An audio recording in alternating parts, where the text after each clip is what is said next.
कुछ औरतों ने कुएं में कूदकर जान दी थी, ऐसा पुलिस के रिकॉर्ड में दर्ज है। और कुछ औरतें चिता में जलकर मरी थी, ऐसा धर्म की किताबों में लिखा है। मैं कवि हूं, मैं करता हूं, क्या जल्दी है। मैं एक दिन पुलिस और पुरोहित दोनों को एक साथ औरतों की अदालत में तलब कर दूंगा और बीच की सारी अदालतों को मंसूख कर दूंगा।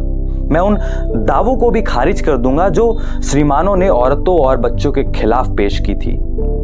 मैं उन औरतों को जो कुएं में कूदकर या चिता में जलकर मरी थी दोबारा जिंदा करूंगा और उनके बयानात को दोबारा कलमबंद करूंगा कि कहीं कुछ छूट तो नहीं गया, कि कहीं कुछ रह तो नहीं गया, कि कहीं कुछ भूल तो नहीं हुई।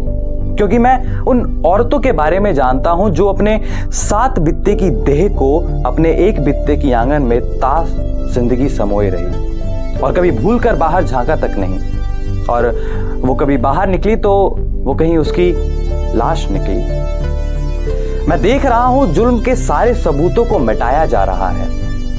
चंदन चर्चित मस्तकों को उठाए हुए पुरोहित महाराज की जय बोल रहे हैं, वो महाराज जो मर चुके हैं, और महारानियां सती होने की तैयारियां कर रही हैं। और जब महारानियां ही नहीं होंगी तो नौकरानियां क्या करेंगी, इसलिए वो भी तैयारियां कर रही हैं। मुझे महारानियों से ज्यादा चिंता नौकरानियों की है, जिनके पति जिंदा हैं और रो रहे हैं।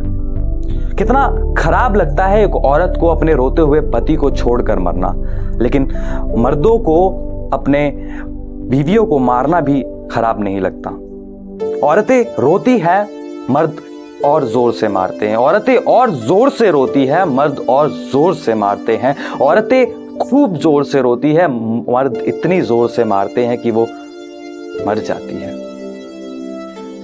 इतिहास में वो पहली औरत कौन होगी जिसे सबसे पहले जलाया गया होगा, मैं नहीं जानता, लेकिन जो भी होगी मेरी मां रही होगी। मेरी चिंता ये नहीं है भविष्य में वो पहली औरत कौन होगी जिसे सबसे आखिरी में जलाया जाएगा, मैं नहीं जानता, लेकिन जो भी होगी मेरी बेटी होगी और मैं ये होने नहीं दूंगा।